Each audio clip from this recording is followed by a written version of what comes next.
नमस्कार। मेरे इस YouTube चैनल पर आप सभी का हार्दिक स्वागत है, अभिनंदन है। मैं हूं doctor Vrinda Singh, government girls college Nagaur. पिछले वीडियो में मैंने जोड़ों के दर्द के बारे में बताया था कि जोड़ों के दर्द क्यों होता है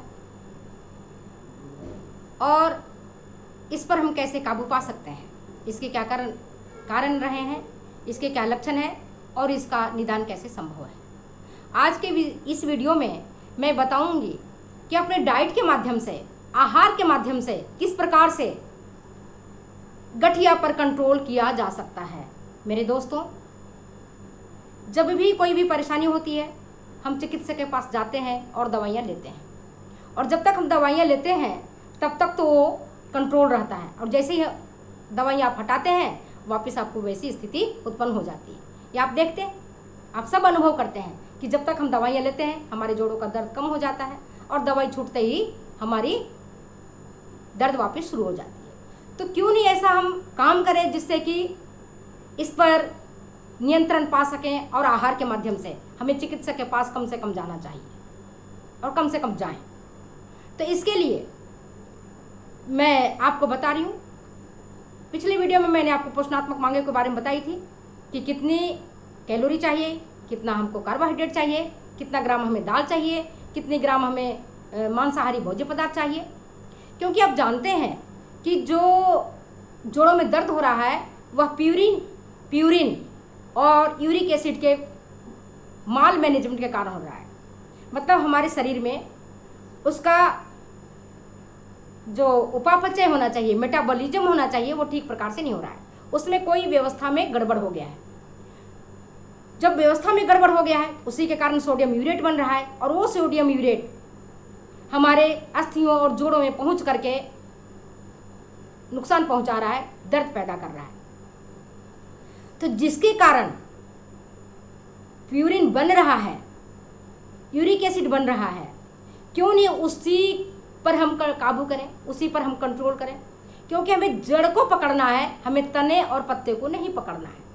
मेरे दोस्तों, आपको मैंने पूर्व वीडियो में बताया था कि हमें प्रोटीन युक्त भोजन कम लेनी है, खास करके मांस, मछली में भी सार्डिन, हेरिंग, ये मछलियां तो बिल्कुल ही नहीं लेनी है।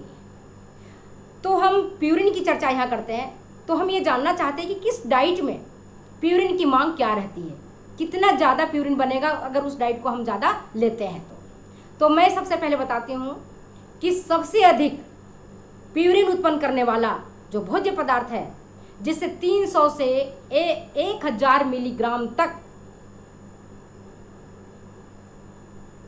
प्यूरिन बनता है प्रति 100 ग्राम फूड प्रोडक्ट से। मतलब 100 ग्राम अगर आपने मछली ली या मांस लिया या दाल, जो मैं आपको बता रही हूँ, उससे आपको 300 से 1000 मिलीग्राम तक आपके प्यूरिन बॉडी में जाकर के बनेंगे और उनकी दुर्व्यवस्था होगी। इसमें आता है सबसे पहले लीवर, यकृत, पेनक्रियाज, किडनी, मांस का एक्सट्रैक्ट, मांस का सत्व जिसको बोलते हैं, और मछली में सार्डिन और हेरिंग। तो इनको तो आप जो गठिया के रोगी हैं उनको पूर्णतः वर्जित समझना चाहिए। ऐसे भोज्य पदार्थों को उनको नहीं ही लेना है। अगर वो लेते हैं तो वो मांस मछली नहीं ले रहे हैं, बल्कि अपने पैरों में, अपने शरीर में दर्द को ले रहे हैं। तो हमें दर्द नहीं लेना है। दूसरा है जिसमें मीडियम, मतलब 150 से 300 मिलीग्राम तक प्यूरिन पर 100 फूड प्रोडक्ट्स में मिलता है। इसमें आपके आ गए मसल्स, जो मांसपेशियां होती है, मुर्गी, अंडा, और जो मछली होती है, जैसे सामान्य सी मछलियाँ जो सफ़ेद रंग की होती हैं, पोठी हो गया, गरई हो गया, इस तरह की मछलियों में कम मात्रा में प्यूरिन होता है। इसके बाद इससे कम जो साधारण प्यूरिन प्रोडक्शन करता है, जो भोज्य पदार्थ है, उसके बारे में बता रही हूँ। वो है आपकी दालें, मटर, होल ग्रेन्स, जैसे साबुत आपने ब्राउन राइस लिया, या आपने होल व्हीट लिया, संपूर्ण गेहूं का आपने जो सत्तू ये लिया, या चना के संपूर्ण सत्तू लिया बिना छिलका मसले हुए, तो इसके कारण भी आपको हो रहे हैं। इसके बाद आपके सूखे मेवे हैं, उसमें भी होता है, और हरे पत्तेदार सब्जियां हैं जिसमें कि आपको 50 से 150 मिलीग्राम तक प्यूरिन आपको प्राप्त होता है पर 100 जो आपको है ग्राम फूड प्रोडक्ट्स पर। इसके बाद जो 50 ग्राम है 50 मिलीग्राम है वो प्यूरिन आपको बनेंगे इन भोज्य पदार्थों से जिनका नाम मैं गिना रही हूँ, जैसे दूध, दही, छाछ, शक्कर और मिल का कूटा हुआ अनाज। जैसे आपको जो आप मिल से जो आप आटा पिसवाते हैं उनमें प्यूरिन की मात्रा कम होगी। तो आप देख रहे हैं कि जो फल है, जो सब्जियां हैं, उनमें प्यूरिन की मात्रा कम होगी उनके खाने से। इसके बाद अगर आप अंडा लेते हैं, साबुत अनाज लेते हैं, दालें लेते हैं, मटर लेते हैं, सेम लेते हैं, सोयाबीन लेते हैं, तो प्यूरिन की मात्रा उससे थोड़ी अधिक होगी। इसके बाद अगर आप मसल्स खाते हैं, मांसपेशियाँ खाते हैं, और जो अभी मैंने आपको बताया मुर्गी खाते हैं या मछलियाँ खाते हैं, उसमें प्यूरिन की मात्रा थोड़ी ज़्यादा होगी। और सबसे अधिक मात्रा किस में होगी प्यूरिन की? आपके जो मैंने अभी आपको बताया किडनी है, लिवर है, इन चीज़ों में सबसे ज़्यादा होगी। तो जो सबसे ज़्यादा प्यूरिन प्रोड्यूस कर रहा है उसको हमें नहीं लेना है, पूर्णतः वर्जित करना है। जैसे अंडा है, मुर्गी है या का मांस है या मांसपेशियों हैं, उनको आप दिन में एक बार ही ले सकते हैं, ज़्यादा मत लीजिए। होल ग्रेन्स है, सेम है, दालें हैं, उनको भी यथासंभव हो सके, जहाँ तक हो सके उसको भी अवॉइड करिए। अब आपको प्रोटीन की पूर्ति किससे करनी है? फल से, सब्जियों से, मिल के कुटे हुए अनाज से, और दाल आप थोड़ी मात्रा में लें लेकिन पतली मात्रा में लें। तो ये हो गया आपका प्यूरिन से संबंधित चीज़ें, क्योंकि प्यूरिन और यूरिक एसिड ये दोनों ही का जो है गड़बड़ी उत्पन्न हो जाता है हमारी बॉडी में। यूरिक एसिड ज़्यादा बनता है और उसका मेटाबॉलिज्म ठीक प्रकार से नहीं हो पाता है, वो पेशाब के माध्यम से बाहर नहीं निकलता है। प्रतिदिन हमारे पेशाब के माध्यम से 1 ग्राम तक यूरिक एसिड निकलता है, लेकिन गठिया की स्थिति में, जोड़ों की दर्द की स्थिति में वो यूरेट फॉर्म में बदल जाता है और फिर वो ब्लड के माध्यम से आपके जोड़ों तक पहुंच जाता है और कष्ट पहुंचाता है। अच्छा, ये तो रही आपकी प्यूरिन संबंधित फूड प्रोडक्ट्स के बारे में मैंने चर्चा किया। अब हम देखते हैं चाय और कॉफ़ी। जो व्यक्ति चाय और कॉफ़ी अधिक मात्रा में लेते हैं तो वहाँ भी अधिक मात्रा में लेने से जो यूरिक एसिड बनता है वह यूरिक एसिड काफ़ी सॉल्युबल होने के कारण बॉडी से निकल जाता है। लेकिन आप अधिक मात्रा में ले रहे हैं, 3 बार चाय कॉफ़ी की जगह पर आप 6 बार ले रहे हैं या 10 बार ले रहे हैं या 8 बार ले रहे हैं, तो ये भी आपको नुकसान करेगा और जोड़ों में दर्द को पहुंचाएगा। तो चाय और कॉफ़ी भी अधिक मात्रा में हमें नहीं लेनी है। शराब और की मैंने अभी चर्चा करी, शराब नहीं पीना है। शराब हमारा स्वास्थ्य का दुश्मन है, हमारा परिवार का दुश्मन है, हमारे पैसा का दुश्मन है। तो जो शराब है वो हमारे स्वास्थ्य को निम्न से निम्नतर स्थिति में ले जाता है। तो शराब को तो हमें दूर से ही टाटा बाय बाय करना होगा। तरल पदार्थ जितना अधिक मात्रा में ले सकें आप। पानी कम से कम 3 से 4 लीटर तक पानी आप खूब पीजिए, रोज पीजिए। जितना पानी पिएंगे उतना ही अपनी बॉडी का वेस्ट प्रोडक्ट्स बाहर निकलेगा, वर्ज्य पदार्थ बाहर निकलेगा। बाहर जब निकल जाएगा तो हमारा शरीर स्वस्थ होगा। बीमारी का एक बड़ा कारण यही है कि हमारे शरीर के भीतर गंदगी पहुंच जाती है और वही गंदगी हमें धीरे धीरे करके हमारे स्वास्थ्य को स्तर को घटा देती है। जब गंदगी हमारे शरीर से बाहर निकल जाएगा तो हमारा शरीर का जो स्वास्थ्य स्तर है वह ऊंचा होगा। तो अधिक मात्रा में जितना हो सके आप याद रखें, आपको पानी पीना है। ऐसे याद नहीं रहता है, जब तक हमें प्यास नहीं लगती है आदतन हम लोग पानी नहीं पीते हैं। लेकिन अगर हम एक अलार्म लगा लें और याद रखें कि 45 मिनट में या 1 घंटा में हमें पानी पीना है, और वो जगा देगा, अलार्म हमें बता देगा। आजकल सबके पास मोबाइल है, आप अलार्म लगा दीजिए, 1 घंटा में आपको बता देगा कि आपको पानी पीना है, 1 गिलास पानी पी लीजिए। इससे जब शरीर की गंदगी दूर होगी तो यूरिया, यूरिक एसिड और भी हमारे जो कीटोन्स हैं और जो हमारे वर्ज्य पदार्थ हैं हमारी बॉडी में, वो सारे बाहर निकल जाते हैं और हम स्वस्थ हो जाते हैं। अब मैं चलती हूँ डाइट चार्ट पर कि हमारा डाइट चार्ट कैसा होना चाहिए। पोषणात्मक मांग मैंने आपको बता दिया कि हमें कार्बोहाइड्रेट जितनी हमें आवश्यकता उतना ही लेना है, प्रोटीन हमें मिनिमम लेना है, मांसाहारी भोज्य पदार्थ को एक प्रकार से टाटा बाय बाय करना है, नहीं लेना है, वर्जित समझना है।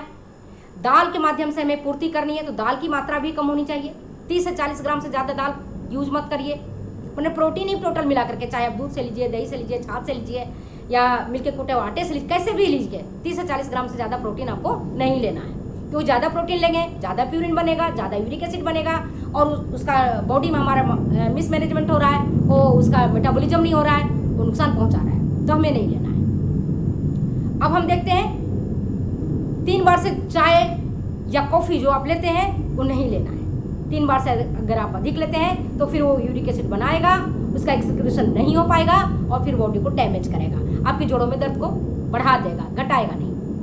तो सबसे पहले जब रोगी व्यक्ति जिसको गठिया का रोग हो गया है, जोड़ों में दर्द है, वो प्रातःकाल अगर 6 बजे 6:30 बजे उठता है तो सबसे पहले तो उसे गुनगुना पानी पीना चाहिए, नींबू डाल करके।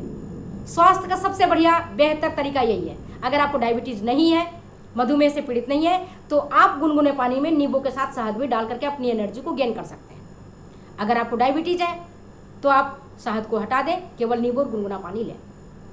इसके बाद चाय पीते हैं, 1 कप चाय लीजिए। इसके बाद नाश्ते में अगर आप रोटी लेते हैं तो रोटी लीजिए और सब्जियां डाल करके आप उसको पराठा खाना चाहते हैं तो सिंपल रोटी बना लीजिए, भरवा रोटी जो गाजर की बना लीजिए या फूल गोभी का बना लीजिए या मूली का बना लीजिए, जिसका बनाना चाहते हैं उसको रोटी बना करके ऊपर से आपके स्वाद बढ़ाने के लिए थोड़ी सी हल्की सी घी या बटर लगा सकते हैं, पराठा खा सकते हैं, साथ में एक दही ले लीजिए, 1 कटोरी, नो डाउट। अगर आप चाहते हैं कि हमें पराठा सुबह नहीं खाना है, हमको लाइट लेनी है, तो ब्रेड बटर ले सकते हैं, ब्रेड जैम ले सकते हैं या सैंडविच ले सकते हैं। सैंडविच कौन सी? सब्जियों वाली, जैसे खीरा का, ककड़ी का, गाजर का, इनका सैंडविच आप बना करके वेजिटेबल सैंडविच आप ले लें। इसके बाद चाहें तो कोई भी एक फ्रूट्स जो आपको पसंद की है, जैसे आप केला ले सकते हैं, आप एप्पल ले सकते हैं, नाशपाती ले सकते हैं, जो आपको पसंद आता है और जो आपके भाता है ज़्यादा मन में, उसको आप ले सकते हैं। 11 बजे आप मौसमी का रस, अनानास का रस या संतरे का रस, जो आपको मौसम में जो फल उपलब्ध हैं उनका 1 ग्लास 200 से 250 मिलीलीटर तक आप रस ले सकते हैं। और अगर आपको डायबिटीज़ नहीं है तो मैंने आपको बताया आप शक्कर भी खा सकते हैं, नो डाउट, आप शक्कर वाली चाय ले सकते हैं। इसके बाद दोपहर में चपाती, मिलकर कूटा हुआ आपका चावल और साथ में जो मौसम की सब्जियां हैं जैसे आलू, गाजर, गोभी, इनकी सूखी सब्जी बना लें। कोई पनीर कि कोई आलू के साथ या पालक के साथ उसकी थोड़ी गीली सब्जी बना लें, रसेदार सब्जी बना लें। और साथ में छाछ रखें कि सुबह में दही, दोपहर में छाछ और रात्रि में हमें दूध लेना चाहिए। उत्तम स्वास्थ्य के लिए यही डाइट होना चाहिए हमारे दूध और दही से रिलेटेड चीज़ें। ठीक, अब दोपहर का हमने ले लिया और साथ में अब जब हमारा कुछ सलाद भी रखें, जैसे चुकंदर का सलाद है, गाजर है, खीरा, ककड़ी, जो आपके अवेलेबल है मौसम के अनुसार वैसे की सलाद आप ऐसे आज के ज़माने में जो जिस तरह से वैज्ञानिक शोध हुआ है और प्रोडक्शन हुआ है उस हिसाब से अब हर मौसम में हर चीज़ मिलने लगा है। लेकिन अगर मौसम की चीज़ें मौसम के टाइम में लेते हैं तो ज़्यादा फायदा पहुंचाता है, क्योंकि बेमौसम की अगर सब्जियां होंगी, बेमौसम की अगर कोई भी चीज़ को हम ग्रहण करते हैं तो उसके उत्पादन में बहुत फर्टिलाइजर्स का यूज किया जाता है, बहुत सारी इंसेक्टिसाइड्स का यूज किया जाता है जो हमारे स्वास्थ्य को नुकसान पहुँचा सकता है। तो बेहतर तो यही होगा कि जो मौसम में चीज़ें उगती हैं वो हमारी माता पृथ्वी के आशीर्वाद से उगती हैं और माता पृथ्वी कभी भी हमें हमारे स्वास्थ्य को नुकसान नहीं पहुंचाएंगी। उन्होंने जो चीज़ें भरी हैं वो हमारे स्वास्थ्य को देखते हुए भरी हैं। जैसे अंगूर बहुत मीठा है, करेला कड़वा है लेकिन हमारी गुणकारी। तो मौसम की सब्जियां, मौसम का सलाद लें। 3, साढ़े 3 बजे, 4 बजे कुछ भी आप ले सकते हैं, एक फल ले सकते हैं, फलों का चाट ले सकते हैं, सब्जियों का सलाद ले सकते हैं। 5 बजे, 5:30 बजे जब भी आपका चाय का टाइम है, 1 कप आप चाय लीजिए। कॉफ़ी कम लीजिए तो ज़्यादा अच्छा है, क्योंकि कॉफ़ी थोड़ा सा चाय की तुलना में अधिक स्वास्थ्य के लिए नुकसानदायक होता है। यद्यपि स्टिमुलेटिंग कॉफ़ी ज़्यादा होता है, पावरफुल ज़्यादा होता है, लेकिन चाय ही ले तो ज़्यादा अच्छा है, क्योंकि चाय कम मात्रा में प्यूरिन को बनाएगा और उसका एक्सक्रीशन भी हो जाएगा। अब रात्रि के टाइम में जो आपके खाने का टाइम है 8 बजे, 8:30 बजे, 9 बजे, जब भी आप खाना खाते हैं तो रोटी, सब्जी आप लें सब्जियों में कोई भी सब्जी, भिंडी की सूखी सब्जी बना सकते हैं, आलू टमाटर के रस्से वाली सब्जी बना सकते हैं, और साथ में फल और सब्जियों के सलाद 1 प्लेट आप ले लें। रात में सोते समय 1 गिलास दूध लें।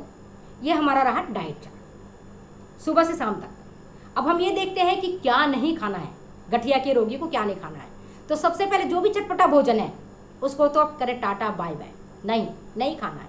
जैसे चटनी, अचार, चटनी और अचार ये नहीं खाना है। इसी प्रकार से जो मांसाहारी भोज्य पदार्थ हैं, जैसे भी मैंने आपको बताया, लीवर, किडनी, पेनक्रियाज, ये हमें नहीं लेना है, किसी भी कीमत में नहीं लेना है, पूर्णतः वर्जित लेना है। और अगर हम मांसाहारी हैं और उसके बिना हमारा काम नहीं चल रहा है तो एक बार आप 50 ग्राम से 100 ग्राम के बीच में ही मांस ले सकते हैं, अंडा ले सकते हैं, या कुछ और चीज़ें ले सकते हैं जिसमें कि कम से कम प्यूरिन बने, कम से कम यूरिक एसिड बने और उसका मिसमैनेजमेंट नहीं। तला हुआ भोजन मैंने आपको बताया, अगर ओबेज पर्सन है तो तला हुआ भोजन आप नहीं लें। इस तरह के अगर आप डाइट चार्ट को अपनाते हैं और भोज्य पदार्थ को आप वर्जित समझते हैं, है ना, पापड़ जो आपके दाल का बना हुआ होता है उसको भी कम से कम ले, थोड़े बहुत खाने का मन करे तो कभी खा सकते हैं, ऐसे कोई हार्ड एंड फास्ट रूल नहीं है। लेकिन आप नमकीन हुआ जो खास करके दाल के बने हुए हैं उसको मत लीजिए। मांस मछली जो खास करके हेरिंग है और सार्डिन है उनको भी नहीं लेना है। ऐसे अगर हम रखेंगे तो हम जल्दी से जल्दी जोड़ों की दर्द से मुक्त पा लेंगे, वजन को कम करेंगे और अपने जो डाइट है उस डाइट पर हम ध्यान रखेंगे। तो बहुत बहुत धन्यवाद, नमस्कार। अगर आपको ये वीडियो अच्छी लगी है तो प्लीज़ शेयर करें, कमेंट करें, सब्सक्राइब करें, और इनमें से अगर कोई चीज़ आपको पसंद नहीं आई हो तो बेहिचक आप कमेंट बॉक्स में जाएं, कमेंट करें। धन्यवाद, नमस्कार।